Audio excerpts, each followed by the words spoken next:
नमस्कार. मी भाऊ तोरसेकर. तुम्ही बघत आहात प्रतिपक्ष. मित्रांनो, हळूहळू करत रोहित पवार यांच्या घातपात या फुग्यातली हवा निघून गेलेली आहे आणि वेगवेगळे पुरावे वगैरे काय काय त्यांनी मीडियामध्ये आणून जे काही नाटकं केली त्यामध्ये अजितदादांचं कुटुंब किंवा अजितदादांचा पक्ष यातून त्यांना कुठलाही प्रतिसाद मिळाला नाही. अपवाद फक्त अमोल मिटकरी यांचा होता. आणि अमोल मिटकरी कोण? अर्थातच अजितदादांच्या राष्ट्रवादी काँग्रेस पक्षाचे ते प्रवक्ते आणि विधान परिषद आमदार होते. पण अमोल मिटकरी यांची विधान परिषदेच्या आमदारकी जी आहे ती संपुष्टात आलेली आहे. आणखी 2 महिन्यानंतर ज्या विधान परिषदेच्या द्वैवार्षिक निवडणुका होणार आहेत तोपर्यंतच अमोल मिटकरी यांची आमदारकी आहे. आणि सध्याचं जे राजकारण आहे, जी गणित आणि समीकरणं आहेत, त्यामध्ये अमोल मिटकरी यांना परत एकदा विधान परिषदेची आमदारकी मिळण्याची शक्यता नाहीये. अशा वेळेला त्यांना बंड करण्याची फुरफुरी आली असेल, सुरसुरी आली असेल तर नवल नाही. आणि म्हणूनच आपण कसे अजितदादांच्या अधिक जवळ होतो हे सिद्ध करण्यासाठी रोहित पवारांच्याच तालमीत तयार झाल्यासारखे अमोल मिटकरी यांनी रोहित पवारांच्या आरोपांना साथ देण्यासाठी प्रत्येक ठिकाणी हजेरी लावलेली आहे. आणि अशाच अमोल मिटकरींचं एक काहीतरी पोस्ट व्हायरल झाली किंवा पत्र व्हायरल झालं ज्यामध्ये त्यांनी अजितदादांचा राष्ट्रवादी काँग्रेस पक्ष कसा बळकावला जातोय, तो भलते सलते लोक त्यावर कब्जा करायला बघतायत याविषयी बाहेरून ज्या अफवा उठतात त्याला आतून दुजोरा देण्याचा प्रयत्न केला अमोल मिटकरींनी. मी असं का म्हणतोय की अजून तरी अमोल मिटकरी हे अजितदादांच्या राष्ट्रवादी गटामध्ये आहेत आणि त्यांनी ज्या काय मध्यंतरीच्या काळात गोष्टी केलेल्या आहेत त्यानंतर सुद्धा त्यांना पक्षातून हाकललेलं नाही, काढून टाकलेलं नाही. त्यामुळे अमोल मिटकरी जे जे काय करतायत ते अजितदादा पक्षात राहून करतायत असंच म्हणावं लागतं. आणि त्यांनी उघडपणे जी काय आरोपबाजी चालवलेली आहे त्यामध्ये हे पत्र गंभीर स्वरूपाचं आहे. पटेल आणि तटकरे यांच्यावरचा आरोप चालू द्या, पण त्या पलीकडे डिझाईन बॉक्स नावाची एक मार्केटिंग आणि पॉलिटिकल कन्सल्टन्सी करणारी एक संस्था आहे. त्याचे जे प्रमुख आहेत नरेश अरोरा यांच्यावर अमोल मिटकरींनी तोफ डागले. ते काय व्हायरल पोस्ट किंवा पत्र आहे त्यातून की यातला सगळ्यात खलनायक कोण असेल तर तो नरेश अरोरा आहे. आता ही गोष्ट अतिशय धक्कादायक आहे. नरेश अरोरा हा राष्ट्रवादी अजितदादा गटाच्या पक्षाचा कोणीही पदाधिकारी नाहीये. हा, गेल्या विधानसभा निवडणुकीत किंवा कदाचित लोकसभा निवडणुकीत अजितदादांच्या पक्षाला जे राजकीय सल्ले पाहिजे होते किंवा प्रचार विषयक सल्ले पाहिजे होते त्यामध्ये या नरेश अरोराने आणि त्याच्या डिझाईन बॉक्स नावाच्या कंपनीने मदत केलेली होती. अर्थात त्याची किंमत घेतलेली होती आणि एक कॉन्ट्रॅक्ट पण होतं. ज्यावेळेला एखादी कंपनी तुम्हाला मदत करते किंवा तुम्ही त्या कंपनीची सेवा घेता तेव्हा ती कंपनी तुम्हाला किती चार्ज लावते, किती किंमत मागते त्यानुसार एक अग्रीमेंट होतं आणि त्यानुसार तुम्हाला त्या कंपनीला पैसे द्यावे लागत असतात. त्यामुळे अजितदादांच्या पक्षाने या निवडणुकीत विधानसभेच्या किंवा लोकसभेच्या त्या कंपनीची मदत घेतली असेल तर त्यांच्यात करार झाला असणार आणि तो करार 31 मार्चला संपणार असा शोध काही लोकांनी लावलेला आहे. आता आहे की नाही मला माहित नाही, पण मला त्याच्यात जायचं नाही. पण जे काय 2 राष्ट्रवादीचं विलिनीकरण, एका पक्षाकडून दुसऱ्या पक्षाचा कब्जा घेण्याचा प्रयत्न किंवा एकाच पक्षातल्या काही नेत्यांनी पदाधिकाऱ्यांनी अख्खा पक्ष कब्जा करण्याचा प्रयत्न, असा जो गदारोळ गेले 2 महिने चालू आहे, त्यामध्ये हा त्या पक्षाच्या सल्लागार म्हणून काम करणाऱ्या कंपनीचा डायरेक्टर, संचालक, मुख्याधिकारी हा कसा काय ओढला जाऊ शकतो? मिटकरी यांनी जी काय आरोपबाजी आपल्या पत्रातून केलेली आहे, मी पण ते नजरेखालून घेतलं, त्यात फार काही तथ्य मला वाटलं नाही. पण हा अजितदादांना दगाफटका करणारा माणूस होता. अजितदादांचा त्याच्यावर विश्वास नव्हता. अरे विश्वास नसेल तर त्या पक्षाचं सगळं प्रचार कार्य किंवा राजकीय मार्गदर्शनाविषयी, प्रचार मार्गदर्शनाविषयी काम त्याला का सोपवलं होतं याचं उत्तर पण मिटकरींनी दिलं पाहिजे.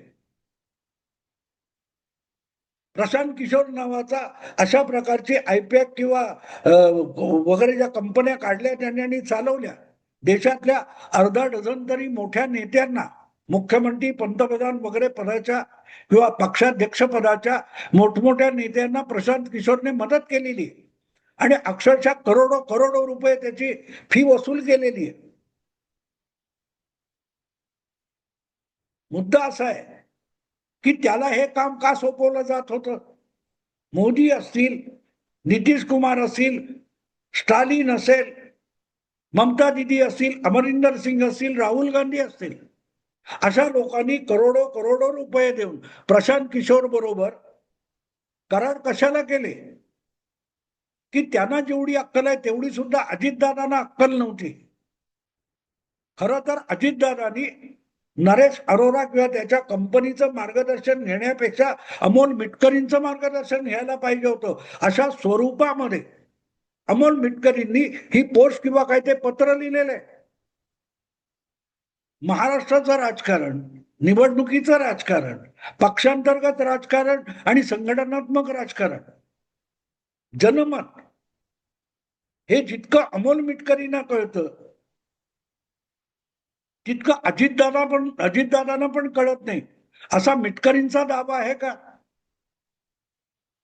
निदान ती पोस्ट गंभीरपणे वाचली आणि समजून घेण्याचा प्रयत्न केला तर एक गोष्ट लक्षात येते की अजितदादा हे राजकारण आणि निवडणूक समजण्यामध्ये तद्दन बेअक्कल होते, असा निष्कर्ष अमोल मिटकरीच्या पोस्टवरून काढावा लागतो. तसं नसतं तर अजितदादांनी त्या नरेश अरोराच्या डिझाईन बॉक्स नावाच्या कंपनीला काम दिलं नसतं किंवा त्याचं ऐकलं सुद्धा नसतं. पण अजितदादा त्याचं ऐकत होते हे निर्विवाद आहे. लोकसभा निवडणुकीत दणका बसला आणि बारामतीमध्ये आपली पत्नी सुद्धा पराभूत झाली. त्यानंतरही भाजप सोबत राहून महायुतीमध्ये कमीत कमी जागा दिल्या तरी त्या घेऊन निवडणूक लढवताना अजितदादांनी नरेश अरोराची आणि त्याच्या कंपनीची मदत घेतली होती. याचा गवगवा फार झाला नव्हता. गवगवा एकाच बाबतीत झाला की अचानक विधानसभा निवडणुका लागल्यानंतर अजितदादा पवार यांच्या पेहरावामध्ये जो फरक झाला, त्यांच्या गेटअप मध्ये जो फरक झाला, त्यानंतर ह्या डिझाईन बॉक्स किंवा नरेश अरोरा यांचं नाव चर्चेत आलं. लाडकी बहीण योजना हिचा फायदा विधानसभा निवडणुकीत मतदानामध्ये मिळू शकतो आणि तो करायचा असेल तर अशा विशिष्ट प्रकारची वेशभूषा केली पाहिजे, वस्त्र वापरली पाहिजेत, असा त्या कंपनीने आग्रह धरला आणि त्यामुळे अजितदादांच्या वेशाचं नवं डिझाईन पुढे आलं. त्यामध्ये गुलाबी रंगाचा, जांभळ्या गुलाबी रंगाचा जॅकेट अजितदादा घालून फिरायला लागले आणि मला आठवतं त्यावेळेला मी एक व्हिडिओ केला होता आणि तो सुद्धा या जॅकेट संबंधात होता. गुलाबी जॅकेट, तेव्हा ते गुलाबी साडी आणि काय गाल लाले लाल गाल वगैरे असं एक गाणं खूप गाजत होतं आणि म्हणून गुलाबी जॅकेट आणि गाल लाल लाल वगैरे असं काहीतरी शीर्षकाचा मी व्हिडिओ पण केला होता. मुद्दा इतकाच आहे की त्यानंतर मला सुद्धा वाटलं होतं अजितदादांना एवढं यश मिळणार नाही, पण मिळालं. संपूर्ण युतीला, एकनाथ शिंदे असोत, भाजप असोत, किंवा अजितदादांचा गट असो, या तीनही महायुतीच्या पक्षांना अनपेक्षितरित्या प्रचंड यश मिळालं. तिघे मिळून 233 आमदार निवडून आणले. विरोधकांसाठी फक्त 55 जागा उरल्या 288 मध्ये. आणि मग आपोआपच अजितदादांच्या त्या गुलाबी जॅकेटची चर्चा झालेली होती. हे मी आज एवढ्यासाठी सांगतोय की मिटकरींना त्या सगळ्या काळामध्ये नरेश अरोरा हा एक मोठा खलनायक आहे, आपल्या पक्षात घुसलेला आहे आणि अजितदादांना बुडवायसाठी डावपेच करतोय, कारस्थानं करतोय. हे आधी 2 वर्ष का कळलं नव्हतं? 2024 ऑक्टोबर मध्ये निवडणुका झाल्या, म्हणजे 1.5 वर्षापूर्वीची गोष्ट आहे. तेव्हा कधीही मिटकरी यांनी याविषयी तक्रार केलेली आठवत नाही. आणि अजितदादांनी सुद्धा उघडपणे नरेश अरोराविषयी कुठची नाराजी व्यक्त केलेली नव्हती. पण अजितदादा गेले आणि जी काय राजकारणाची महाराष्ट्रातली समीकरणं बदलून गेली आहेत, त्यामध्ये अनेक लोक कमालीचे डळमळीत होऊन गेले, कमालीचे डळमळीत होऊन गेले. गेल्या 4-5 महिन्यामध्ये महाराष्ट्रामध्ये अर्धे डझन तरी वेगवेगळ्या पक्षातले नेते असे की ज्यांना आपल्या बुडाखाली, आपल्या पायाखाली जमीन उरलेली नाही याची खात्री पटलेली आहे. आणि म्हणून ते सैरभैर वाटेल त्या गोष्टी करतायत, वाटेल त्या गोष्टी बोलतायत. त्यांची नावं मला इथे यादी म्हणून सांगायची गरज वाटत नाही. पण मिटकरी यांनी ज्या प्रकारे अजितदादांना राजकीय सल्ला देणारे किंवा प्रचारामध्ये मदत करणाऱ्या एका कंपनीवर हल्ला करणारी ही पोस्ट लिहिली आणि ती व्हायरल करण्यात आलेली आहे, ते बघितल्यानंतर एक गोष्ट लक्षात येते की हे फक्त अमोल मिटकरींच्या डोक्यातून आलेलं प्रकरण नाहीये. नरेश अरोरा हा फक्त सल्लागार होता असं बिलकुल नाही. प्रामुख्याने अजितदादांचं अपघाती निधन झाल्यानंतर नरेश अरोराच्या ज्या हालचाली आहेत त्याकडे बारकाईने लक्ष द्या, मग तुम्हाला कळेल की त्या अपघात झालेल्या विमानाच्या ब्लॅक बॉक्स पासून या एका कंपनीच्या डिझाईन बॉक्स पर्यंत अमोल मिटकरी कसे आले, कशामुळे आले. त्या अपघाताविषयी शंका व्यक्त करून पटेल आणि तटकरे यांना टार्गेट करायला निघालेले रोहित पवार यांच्या संगतीत गेलेला एकमेव अजितदादा गटाचा नेता म्हणजे अमोल मिटकरी आहे. आणि रोहित पवार अखंड त्या ब्लॅक बॉक्स वरती पिंगा घालत होते. ब्लॅक बॉक्स जळलाच कसा, ब्लॅक बॉक्स गायब कुठे झाला. हा जो ब्लॅक बॉक्स आहे तो विषय आता अस्तंगत होत असताना अमोल मिटकरी डिझाईन बॉक्स हा विषय घेऊन नव्याने पुंगी वाजवायला लागत असतील तर मग नरेश अरोराचा अजितदादांच्या अपघाती निधनानंतरचा जो घटनाक्रम आहे तो तपासावा लागतो. आणि मग लक्षात येतं ही नरेश अरोरावर शरद पवार गटाचा जो राष्ट्रवादी पक्ष आहे त्याचा डूख कशासाठी आहे. नरेश अरोरा ही व्यक्ती अशी आहे की ज्यांनी सुनेत्रा वहिनींना विना विलंब उपमुख्यमंत्री पदाची शपथ घेण्याला प्रवृत्त केलेला आहे. मला तो घटनाक्रम आठवतो. अजितदादांच्या अपघाती निधनानंतर 28 जानेवारी 30 जानेवारीला संध्याकाळी किंवा 30 जानेवारीचा दिवसभर धावपळ सुरू होती. तटकरे, पटेल, भुजबळ वगैरे मंडळी मुख्यमंत्री देवेंद्र फडणवीसांना वर्षावर जाऊन भेटत होती. आणि तिथून मग सुनेत्रा वहिनी या उपमुख्यमंत्री होऊ शकतात अशा बातम्या यायला लागल्या. कारण त्याच्या 24 तास आधी राष्ट्रवादी काँग्रेस चे दोन्ही गट विलिनीकरण होणार, जयंत पाटील मंत्री होणार, सुप्रिया सुळे केंद्रात मंत्री होणार, रोहित पवार राज्यात राज्यमंत्री होणार याची चर्चा सुरू झाली होती.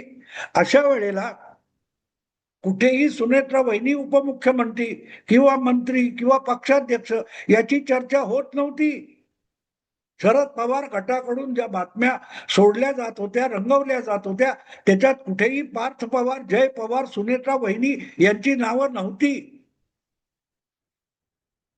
विलिनीकरणानंतर जवळपास सगळाच्या सगळा अजितदादांचा पक्ष हा शरद पवारांच्या मालकीचा होईल, शरद पवार कुटुंबीय मालकीचा होईल, अशा रीतीने चर्चा चालू होती. आणि त्याला खोडा घालणारा एक माणूस की जो सुनेत्रा वहिनींना अचानक पिक्चर मध्ये घेऊन येतो आणि उपमुख्यमंत्री पदी बसण्यासाठी राजी करतो.